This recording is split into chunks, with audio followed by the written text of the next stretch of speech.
ভরা মৌসুমেও চালের বাজারে স্বস্তি নেই। অপ্রতিরোধ্য সিন্ডিকেটের জাতাকলে পিষ্ট হচ্ছেন ক্রেতারা। তদারকি না থাকায় চলছে কারসাজি। দাম বাড়ার জন্য মিলার ও পাইকারদের দুষছেন খুচরা ব্যবসায়ীরা। আমন মৌসুম শেষে সরবরাহ বাড়লেও প্রভাব নেই দামে, বরং 2 সপ্তাহের ব্যবধানে কেজিতে দাম বেড়েছে 6 থেকে 8 টাকা।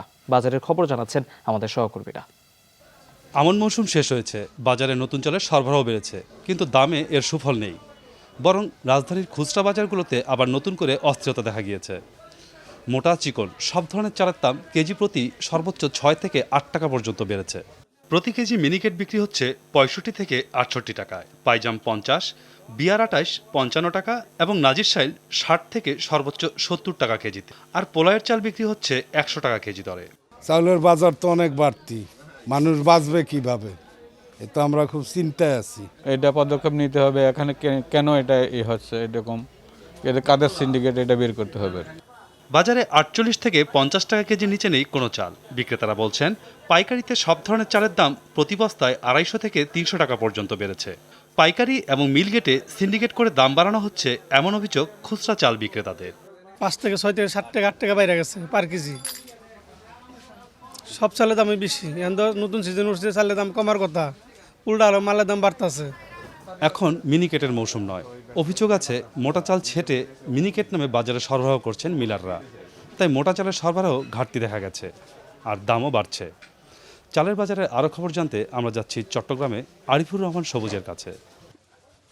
ধন্যবাদ রবিন। মূলত গেল 1 মাস ধরেই চট্টগ্রামের পাইকারি বাজারগুলোতে লাফিয়ে লাফিয়ে বাড়ছে সব ধরনের সরু চালের দাম।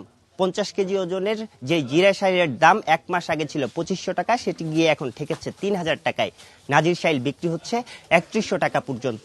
গত মাসের এমন সময় যে চাউলের কেজি ছিল 50 টাকা কেজি, এখন ওই চাউলের কেজি 60 টাকা। স্বাভাবিকভাবে 10 টাকা কেজিতে বাড়ি গেছে প্রত্যেকটা চলে, এবং কি চিনিগুড়া চাল পর্যন্ত। চট্টগ্রামের পাইকারি বাজারগুলোতে খুচরা বাজারে চাল আসতে আরো 2-3 হাত ঘুরছে। সেক্ষেত্রে দেখা যাচ্ছে খুচরা বাজারগুলোতে চালের দাম বেড়ে যাচ্ছে আরো 5 থেকে 60 টাকা পর্যন্ত প্রতি কেজিতে। যারা বড় বড় মিলের কলা আছে, মনে করেন যে চাউল আছে, ওদের থেকে ধান আছে, ওরা অ্যাভেলেবেল দিচ্ছে না কিছু। মানে মনে করেন যে আপনি যেখানে 5 টন চাল দিচ্ছে, ওখানে দিচ্ছে আপনার 3 টন। এখানকার ব্যবসায়ীরা বলছেন মূলত মিল মালিকদের সিন্ডিকেটের কারণেই এই চালের দাম বৃদ্ধি। মূল কারণ হচ্ছে যে আপনার সিন্ডিকেট, আর একটা হচ্ছে যে মেলারাই বলতে পারবে ভালো কি জন্যই বাড়তেছে, এছাড়া কেউ বলতে পারবে না চাউলের দাম কেন বাড়তেছে। পর্যাপ্ত মজুদ থাকলেও মূলত সংকটের কথা বলে চালের দাম বাড়িয়ে দিয়েছেন তারা।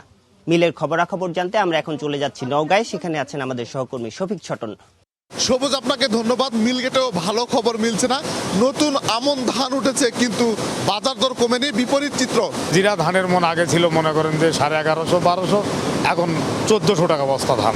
ধানের বাজার দর নিয়ে কৃষকদের তেমন কোনো অভিযোগ নেই, কিন্তু চালের বাজারের এই ঊর্ধ্বগতির পেছনে ধানের বাজার দর বৃদ্ধির অজুহাত ছাড়া আর কোনো স্পষ্ট যুক্তি দেখাতে পারছেন না মিলাররা। সরবরাহ নাই, চাহিদা যে তুলনায় তার 50% বাজার আমদানি নাই। চালের বাজার নিয়ন্ত্রণে রাখতে এই মুহূর্তে যা দরকার সেটি হচ্ছে কত ধানে কত চাল হয়, সেই হিসেবে বাজার দর বেঁধে দিতে হবে সরকারকেই, বলছেন সংশ্লিষ্টরা। এই ছিল পাইকারি বাজারে আমার কাছে সবশেষ।